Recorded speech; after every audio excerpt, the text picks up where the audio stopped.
Hello class, today we start heat required change of state। ये अपने आप में बहुत इंपॉर्टेंट टॉपिक है, लेकिन इससे पहले थोड़ा सा इंट्रोड्यूस करना चाहूँगा कि लेटेंट हीट, लास्ट लेक्चर याद करो तो लेटेंट हीट पढ़ाया था और लास्ट लेक्चर में अपन ने देखा था लेटेंट हीट के अबाउट। तो उसका मीनिंग क्या समझा था? लेटेंट हीट तब यूज में आता है जब क्या होता है, फेज चेंज हो रहा हो, और स्पेसिफिक हीट कैपेसिटी तब यूज में आते हैं जब टेम्परेचर चेंज हो रहा हो। तो आज वही आपको समझना है यहाँ पे कि अगर स्टेट चेंज हो रहा है तो पहली चीज तो स्टेट चेंज होगा, उस प्रोसेस का क्या नाम होगा, और दूसरा अगर प्रोसेस हो रहा है तो यहाँ पे इस पे बेस्ड प्रॉब्लम किस तरीके से आएंगे।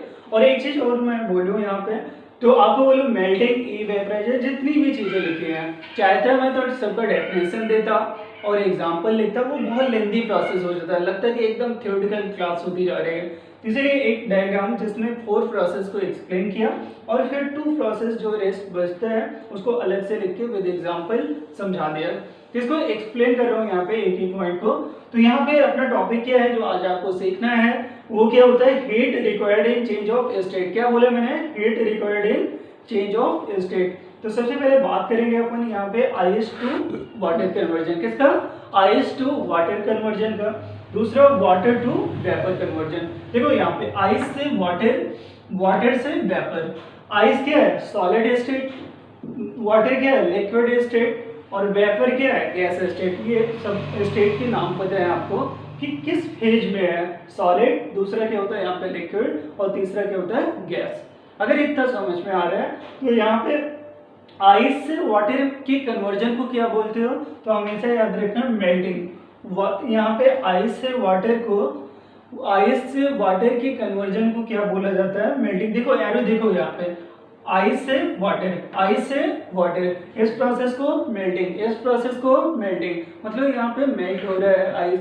दूसरा क्या होता है? वाटर से वेपर, वाटर से वेपर। अगर वाटर से वेपर अगर बना रहे हो तो इस प्रोसेस को क्या बोलेंगे यहाँ पे? इवेपोराइजेशन। क्या बोलेंगे? इवेपोराइजेशन। तो यहाँ पे इवेपोराइजेशन क्या होता है? यहाँ पे water to vapour conversion, water to vapour conversion is known as evaporisation. अब यहाँ पे उसके बाद देखना, वेपर से अगर वाटर बना रहे हो, वेपर से अगर वाटर बना रहे हो तो उसको बोलते हैं यहाँ पे कंडेंसिंग। वेपर से वाटर अगर बना रहे हो तो उस प्रोसेस को क्या बोलते हैं यहाँ पे? कंडेंसिंग। क्या बोलोगे? कंडेंसिंग। इसके बाद क्या होता है यहाँ पे? वाटर से आइस, वाटर से आइस अगर आ रहे हो तो इसको बोलते हैं फ्रीजिंग। इसको क्या बोलेंगे? फ्रीजिंग। तो यहाँ पे मैंने 4 स्टेट समझाया, एक आइस से वाटर मेल्टिंग, वाटर से वेपर इवेपोराइजेशन, फिर क्या होता है? वेपर टू वाटर कंडेंसिंग, और वाटर टू आइस फ्रीजिंग। ये याद रखना है, मतलब इसको मेमोराइज करना है आपको अच्छे से। और ये इसका एग्जांपल क्या होता है? जैसे आइस को देखा होगा, मेल्ट करते हो तो उस प्रोसेस को मेल्टिंग बोलते हैं। और मेल्टिंग पॉइंट एक होता है, एक होता है मेल्टिंग पॉइंट। एक क्या होता है? Melting point. नाम तो सुना होगा, सबने सुना होगा, ठीक है ना। मेल्टिंग पॉइंट का मतलब ये होता है कि जब कभी भी कोई भी सॉलिड, एक ऐसा टेम्परेचर जिसमें कोई भी सॉलिड लिक्विड में कन्वर्ट होता है, that is called melting point. अगर मैं बात करूं आइस के लिए तो मेल्टिंग पॉइंट कितना होता है? 0 डिग्री सेल्सियस। याद रखना है, melting point of the ice is 0 degree Celsius. Second क्या होता है यहाँ पे? Boiling point. देखो यहाँ पे वाटर से फिर क्या होता है? वेपर में कन्वर्जन। तो ऐसा नहीं कि डायरेक्ट आपने हीट दिया तुरंत वाटर क्या होता है? वेपर में बदल गया। एक पर्टिकुलर टेम्परेचर पे आने के बाद फिर वेपराइज करना शुरू होता है। वाटर एक पर्टिकुलर टेम्परेचर आने के बाद इवेपराइज करना शुरू करता है। वो पर्टिकुलर टेम्परेचर क्या बोला जाता है? Boiling point. क्या बोले जाते हैं? Boiling point. समझ में आ रहा है ना? बॉइलिंग पॉइंट का मतलब क्या होता है? तो याद रखना है, एक ये टेम्परेचर है, प्रोसेस नहीं है। ये क्या होता है? पर्टिकुलर टेम्परेचर है, नॉट अ प्रोसेस। तो याद रखना है यहाँ पे a particular temperature at which liquid is converted in gas stage, gas state is called boiling point. और इसका वैल्यू कितना होता है फॉर वाटर? 100 degree Celsius. बच्चे ये पढ़ा होगा आपने, ऐसा नहीं एक आध बच्चे को ना याद हो तो अलग ही है, अदरवाइज मोस्टली सबने पढ़ा होगा। मेल्टिंग पॉइंट ऑफ वाटर, यहाँ पे मेल्टिंग पॉइंट ऑफ आइस क्या होता है या बॉइलिंग पॉइंट ऑफ वाटर क्या होता है। फिर भी ये याद रखना, यहाँ पे 2 पॉइंट अलग से मैंने समझा दिया इसको। और ये प्रोसेस सारी याद रखना कि आइस से वाटर में कन्वर्जन, या वाटर से वेपर में कन्वर्जन, या वेपर से, ये देखो एरो, देखो यहाँ पे एरो देखो अच्छे से, किधर है, वेपर से किधर को आ रहा है, वाटर में। इस प्रोसेस को क्या बोलोगे, कंडेंसिंग। इस प्रोसेस को क्या बोलोगे, कंडेंसिंग। इसी तरीके से क्या होता है, वाटर से आइस में आ रहे हैं, अगर वाटर से आइस में आएगा तो ये क्या बोला जाएगा, फ्रीजिंग। अब इतना अगर समझ में आ रहा होगा, दो प्रोसेस और बचते हैं। आपके माइंड में सवाल ये भी तो आता होगा कि भाई क्यों आइस से वाटर में ही जाए, डायरेक्टली आइस से वेपर में चले जाए। पास में आ रहे हैं, ऐसा भी तो हो सकता है सॉलिड डायरेक्टली गैस में कन्वर्ट हो जाए। एग्जांपल कैंपर, कैंपर आप कभी भी जलाते हो तो ऐसा नहीं होता है कि पहले लिक्विड फॉर्म में कन्वर्ट हुआ फिर दिन जाके गैस बनते हैं, असल में वो डायरेक्टली गैस में कन्वर्ट हो जाता है। तो याद रखना उस प्रोसेस को बोलते हैं सब्लिमेशन। क्या बोलेंगे, सब्लिमेशन। सब्लिमेशन का मतलब होता है एक ऐसा प्रोसेस जिसमें सॉलिड वेपर में कन्वर्ट हो जाए, उसको बोलते हैं सब्लिमेशन। और इसका एग्जांपल क्या होता है, कैंपर है और ammonium chloride, ammonium chloride NH3Cl, दो चीजें मैंने समझाई है। कैंपर या अमोनियम क्लोराइड की ये टेंडेंसी होती है कि वो डायरेक्टली सॉलिड स्टेट से गैसीय स्टेट में कन्वर्ट हो जाता है। और यहाँ पे कैंपर लिया है, वेपर बोला है, बट यहाँ पे याद रखना गैस स्टेट। आसान आ रहा है, ये क्या होता है यहाँ पे, गैस स्टेट। अब इसके बाद बात करेंगे हॉरफ्रस्ट। हॉरफ्रस्ट ये भी एक क्या होता है, प्रोसेस होता है जिसमें क्या होता है, कोई भी वेपर, पास आ रहा है, गैस, गैस डायरेक्टली कन्वर्ट हो जाता है यहाँ पे सॉलिड में। मतलब वेपर अगर यहाँ पे आइस के फॉर्म में डायरेक्टली कन्वर्ट होता है तो उस प्रोसेस को क्या बोलते हो आप, हॉरफ्रस्ट। हॉरफ्रस्ट। अब ये ध्यान दे रहे हैं यहाँ पे vapour to directly conversion in solid. इसका एग्जांपल दिया है यहाँ पे, formation of snow by freezing of cloud. आपने देखा होगा कि कभी कभी क्या होता है, हमेशा बारिश नहीं होते। आप भी सोच रहे हो सर बारिश के मौसम में बोल रहे हैं सर कि हमेशा बारिश नहीं होती। अरे भाई बारिश होती है, लेकिन क्या होता है कि जैसे विंटर टाइम में आप चले जाओ यहाँ पे कश्मीर में जाओ, समझ में आ रहे हैं ना, वहाँ पे स्नोफॉल होते हैं। और स्नो में होता क्या है, तो वेपर डायरेक्टली इसमें सॉलिड में है। या कभी कभी ऐसा सुना होगा कि आइस के पीसेस गिरे हैं, बात समझ आ रहे हैं, कहीं बारिश हुआ तो बारिश में लिक्विड फॉर्म ना होकर सॉलिड फॉर्म गिर गया, उसी फॉर्म को बोलते हैं यहाँ पे, उस प्रोसेस को हॉरफ्रस्ट। क्या बोलते हो, हॉरफ्रस्ट। इसमें क्लाउड जो होता है, क्लाउड ध्यान देना, बारिश किससे होती है, क्लाउड से होती है। क्लाउड ही किसमें कन्वर्ट होता है, यहाँ पे लिक्विड फॉर्म में, उसको बारिश बोल देते हैं। अगर क्लाउड डायरेक्टली फॉर्म हो जाए यहाँ पे स्नो, पास में आ रहे तो उसको क्या बोलते हैं, हॉरफ्रस्ट प्रोसेस। समझ आ रहे हैं ना, नोट करना है ये चीज। आई होप आपको अच्छे से समझ में आया होगा। इसके बाद एग्जाम्पल और लेते हैं बच्चे। अब थोड़ा से बात करते हैं यहाँ पे लेटेंट हीट के अबाउट। तो लेटेंट हीट याद रखना है यहाँ पे टू पार्ट में डिवाइड होता है। एक तो क्या होता है यहाँ पे कैटेगराइज होता है, नॉट डिवाइड, ठीक। लेटेंट हीट ऑफ फ्यूजन, दूसरा क्या होता है latent heat of vaporisation. Latent heat of fusion और दूसरा क्या होता है लेटेंट हीट ऑफ वेपराइजेशन। तो सबसे पहले बात करेंगे यहाँ पे latent heat of fusion. Latent heat of fusion अगर देखा जाए तो यहाँ पे heat required to change, heat required to change a unit mass of substance from solid to liquid state at melting point and 1 atm pressure। मैंने क्या बोला यहाँ पे, heat required to change a unit mass of substance from solid to liquid state at its melting point and 1 atm pressure। याद रखना यहाँ पे ये Q फ्यूजन क्या होगा, यहाँ पे ml वही फॉर्मूला लगेगा, बस यहाँ पे L ऑफ फ्यूजन बोला जाएगा। जो लेटेंट हीट है उसको फ्यूजन लिखा जाता है। और याद रखना यहाँ पे ये किस पे होता है, यहाँ पे मेल्टिंग पॉइंट पे होता है। और बात करूँ यहाँ पे आइस के लिए तो यहाँ पे L जो फ्यूजन का वैल्यू होता है वो 80 कैलोरी पर ग्राम होता है। वो कितना होता है, 80 कैलोरी पर ग्राम। ये डेटा याद रखना होगा, ये नहीं आता क्वेश्चन में कभी।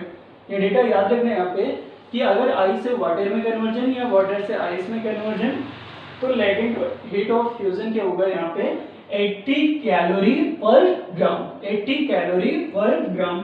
दूसरा क्या होता है यहाँ पे latent heat of vaporisation. Latent heat of vaporisation इसका मतलब क्या होता है, समझना बच्चे, heat required to change a unit mass of substance, heat required to change unit mass of substance from liquid to vapor state, from liquid to vapor state at its boiling point at 1 atm pressure. याद रखना 1 atm pressure लेना है, समझ में आ रहा है ना। और लेटेंट हीट ऑफ वेपराइजेशन का फॉर्मूला क्या रहेगा, तो याद रखना इसका डायरेक्ट फॉर्मूला मैं यहाँ पे लिख दे रहा हूँ क्योंकि ये जगह नहीं है हमारे पास।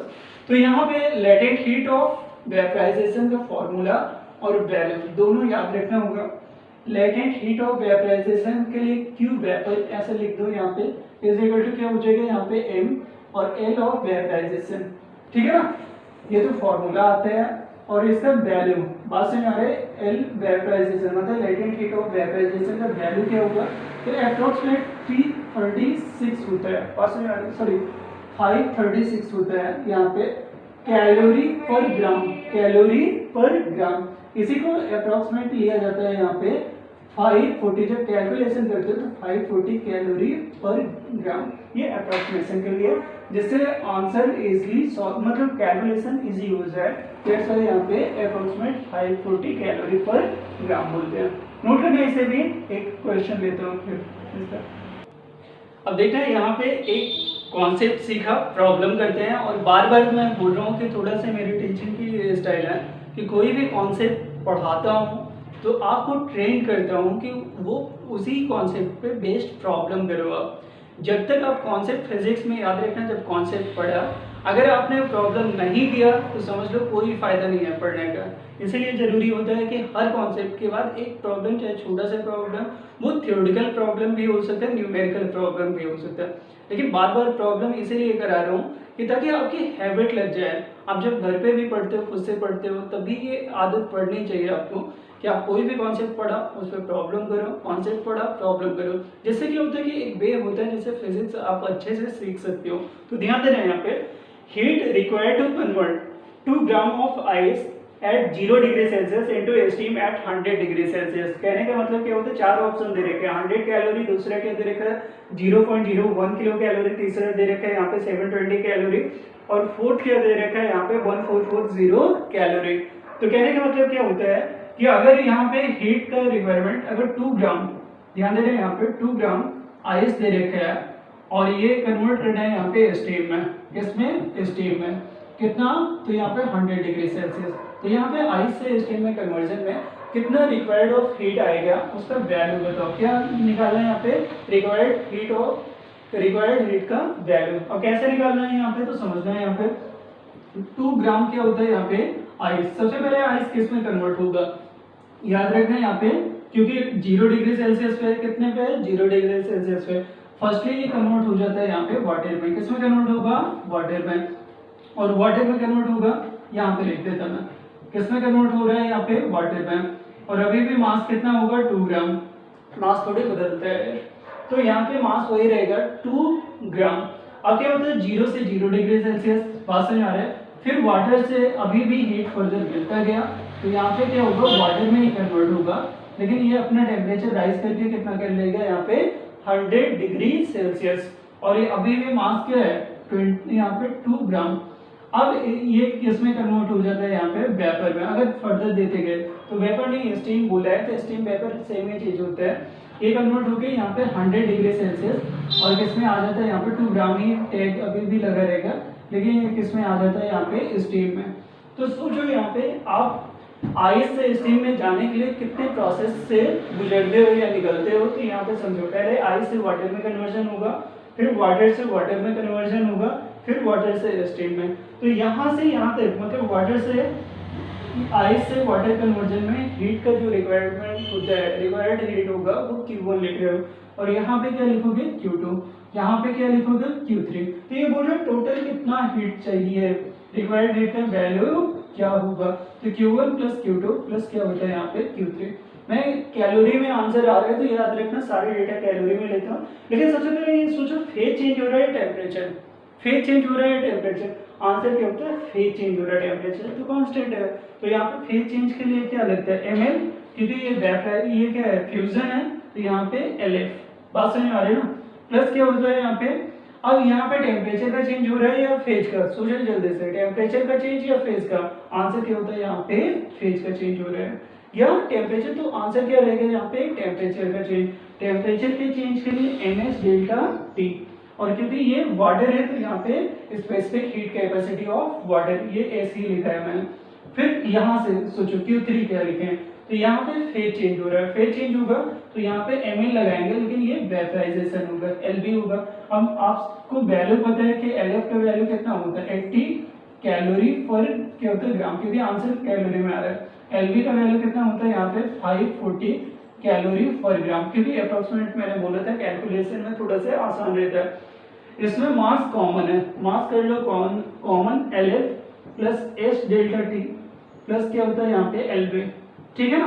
अब क्या होता है मास कितना 2 ग्राम, क्योंकि आपको क्या रखना है यहाँ पे कैलोरी पर ग्राम, तो आपको कन्वर्ट करने की जरूरत नहीं, ग्राम में रख सकते हो 2।